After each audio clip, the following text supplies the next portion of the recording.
বন্ধুরা, আজকে কথা বলবো সেই সব আজব ডান্সারদের নিয়ে যাদের নাচ দেখে মনে হয় এরা ডান্স করছে না, শরীর থেকে দুষ্টু আত্মা বের করার চেষ্টা করছে। বিয়ে বাড়িতে একজন এক্সপার্ট ড্যান্সার আসলো।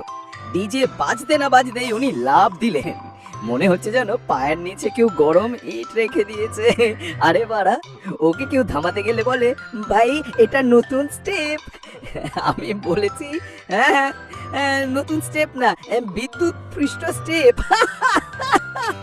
তারপর একজন ছেলেকে দেখছিলাম হিপ হপ করছে, হাত ঘোরাচ্ছে, পা কাঁপাচ্ছে, চোখ টরল করছে। দেখে মনে হলো উনি ডান্স করছেন না, মনে হচ্ছে যেন ওর শরীরে ক্যালসিয়াম কমে গেছে, টেস্ট দিচ্ছে। তারপর শেষে বলছে, ব্রো এটা আমেরিকান স্টাইল। আমি বলছি কি, ভাই এটা যদি আমেরিকান স্টাইল হয় তাহলে তো একেবারে অ্যাম্বুলেন্স ডেকে নিয়ে আসতে হবে।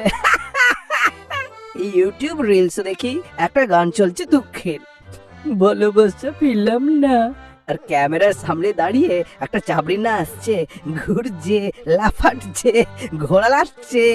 না বাড়া, এটা ভাবা যায়? গান মানুষকে কাঁদছে, ভিডিও দেখে মানুষ হাসছে, আর ডান্সার লাফাচ্ছে। না তোমরাই বলে এইটা কি ইমোশনাল বিভ্রান্তি ডান্স?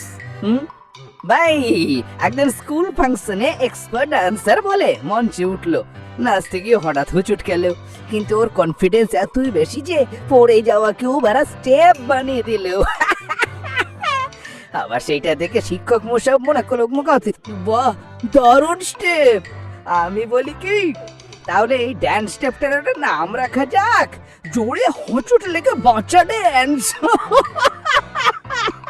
আমি একদিন জিমে গেলাম, ভাই গান চালিয়ে নাচ শুরু করলো। আমি তো ওয়াইফে ওর দিকে দেখছি, ও দেখে ডাম্বেল হাতে নিয়ে খুঁজছেন। আবার তো দেখে মনে হলো এটা ডান্স না, এটা এক্সারসাইজ প্লাস মশার কামড় মিক্স। সেই সেবারা ডাম্বেল হাত থেকে পড়ে গিয়ে পায়ের উপর লাগলো। বাড়া তবু বলে, ব্রো এটা ফিনিশিং মুভ। আমি ভাবছি ভাই ফিনিশিং তো হলোই, এখন সরাসরি ডাক্তারে দেখাও, নালে তোমার পাউটা ফিনিশ হয়ে যেতে পারে।